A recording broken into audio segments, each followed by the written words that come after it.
কচুরলতি তো অনেকভাবেই রান্না করে খেয়েছেন। এইভাবে নদীর ছোট মাছ দিয়ে এইরকম মজাদার একটা রেসিপি করে কি খেয়েছেন কখনো? আসসালামু আলাইকুম, কেমন আছেন সবাই? আশা করি আল্লাহর রহমতে সকলে ভালো আছেন। আমরাও আলহামদুলিল্লাহ ভালো আছি। তো আজকে আমি নদীর ছোট মাছ দিয়ে কচুরলতির মজাদার এই দুর্দান্ত রেসিপিটি তৈরি করে দেখাবো।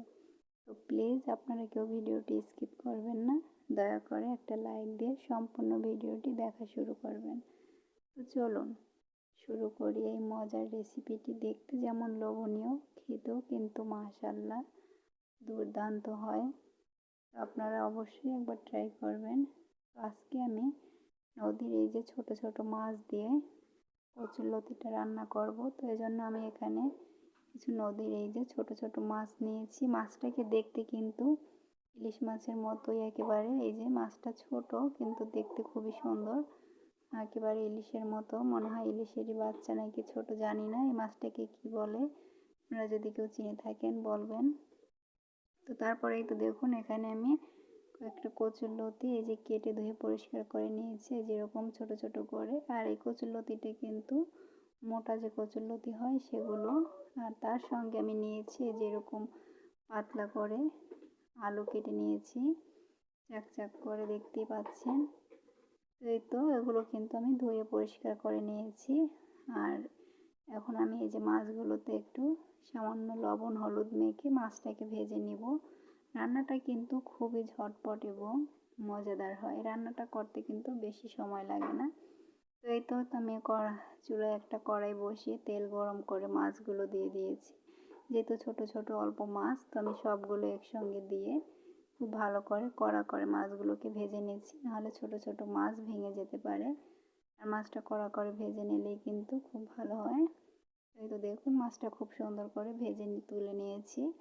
আর এই পর্যায়ে কড়াইয়ের ভিতরে আমি আরও কিছুটা তেল দিয়ে দিচ্ছি, দিয়ে সামান্য হলুদ আর লবণ দিয়ে এখন আমি কেটে রাখা কচুরলতি আর আলুগুলো ভেজে নিচ্ছি। হলুদ লবণের ভিতর দিয়ে আমি একটু নেড়ে চেড়ে নিলাম। হলুদ আর লবণের সঙ্গে মিশিয়ে এই যেভাবে করে আলাদা আলাদা করে দিয়ে আমি এগুলোকে খুব ভালো করে ভেজে নেব। এটা কিন্তু ঢাকা দিয়ে ভাজার কোনো প্রয়োজন নেই, এভাবে করে নেড়ে চেড়ে 2 থেকে 3 মিনিটের মতো ভেজে নিলেই হয়ে যাবে। আর এটা অবশ্যই চেষ্টা করবেন এভাবে আমি যেভাবে ভেজে রান্না করছি সেই রকম ভেজে নেওয়ার। এটা কষিয়ে রান্না করতে যাবেন না, কষিয়ে রান্না করলে সে স্বাদটা অন্য, কিন্তু ভেজে রান্না করলে তার স্বাদটা দ্বিগুণ বেড়ে যায়, এতে একটু অন্য রকম লাগে। তো এই তো দেখতেই পাচ্ছেন এগুলো কিন্তু কালার অনেকটা চেঞ্জ হয়ে গেছে আর ভাজা ভাজা হয়ে আসছে। আপনারা চাইলে এগুলো আলাদা আলাদাভাবে ভেজে নিতে পারেন, কচুরলতি আর আলু। তো আমি যেহেতু এখানে অল্প, তাই আমি সবগুলো একসঙ্গেই ভেজে নিচ্ছি, কোনো সমস্যা নেই, ভাজা হয়ে গেলেই হলো। তো এই তো দেখতেই পাচ্ছেন এগুলো কিন্তু খুব সুন্দর করে ভাজা হয়ে গেছে। তো আমি এবার এগুলো তুলে নিচ্ছি। তো আমি কচুরলতি আর আলুগুলো তুলে আমি কড়াইয়ের ভিতরে একটু পানি দিয়ে দিয়েছি প্রথমে, দিয়ে তারপরে মশলাগুলো অ্যাড করছি। প্রথমে দিয়ে দিলাম 1 টেবিল চামচ পেঁয়াজ বাটা, দিয়ে দিলাম 1 চা চামচ রসুন বাটা, আর দিয়ে দিচ্ছি 1/2 চা চামচ জিরা বাটা।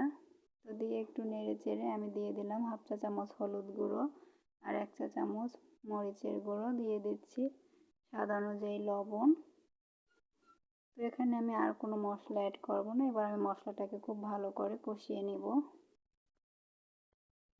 যে কোনো রান্নার ক্ষেত্রেই কিন্তু মশলাটাকে খুব ভালো করে কষানোর চেষ্টা করবেন।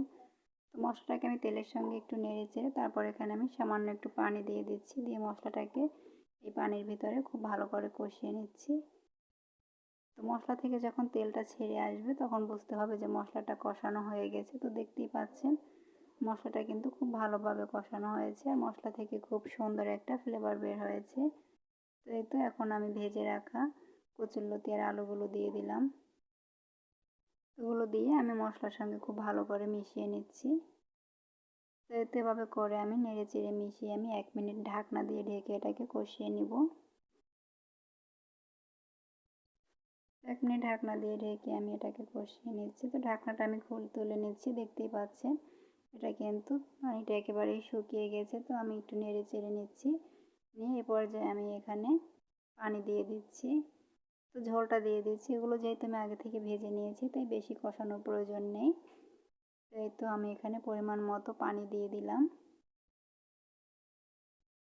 তো পানি দিয়ে আমি অপেক্ষা করব একটা বলক আসা পর্যন্ত। বলক আসলে তারপরে আমি ভেজে রাখা মাছগুলো এখানে দিয়ে দিব। এই তো দেখতেই পাচ্ছেন তরকারিতে কিন্তু বলক চলে আসছে। তো এবার আমি সে আগে থেকে যে ভেজে রেখেছিলাম মাছগুলো সেগুলো দিয়ে দিলাম। দিয়ে এবার আমি ঢাকনা দিয়ে রেখে অপেক্ষা করছি 2 মিনিটের জন্য। প্লিজ আপনারা এখনও পর্যন্ত যারা একটা লাইক দিতে ভুলে গেছেন অবশ্যই একটা লাইক দিয়ে দিবেন।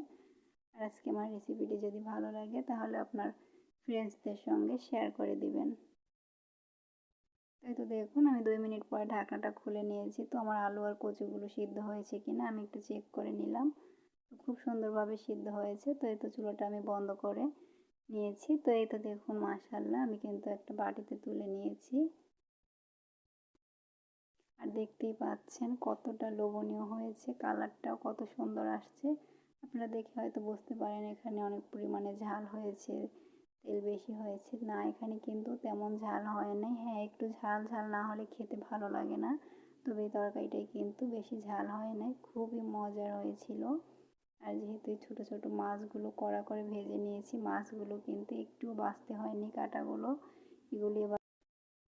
এগুলো এভাবেই চিবিয়ে খেয়ে ফেলেছি।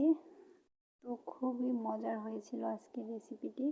দেখতে যেমন লোভনীয় হয়েছে, খেতেও দুর্দান্ত হয়েছিল মাশাআল্লাহ। অনেক মজার হয়েছিল। তো আপনারা অবশ্যই এভাবে একবার ট্রাই করবেন। আপনারা চাইলে কিন্তু যদি নদীর মাছটা আপনাদের কাছে না থাকে তাহলে কিন্তু এই শুধু আলু আর কচুর লতি দিয়েও কিন্তু এই রেসিপিটা তৈরি করতে পারেন। ওটাও কিন্তু খুবই মজার হয়। সবাই ভালো থাকবেন, সুস্থ থাকবেন। আল্লাহ হাফেজ।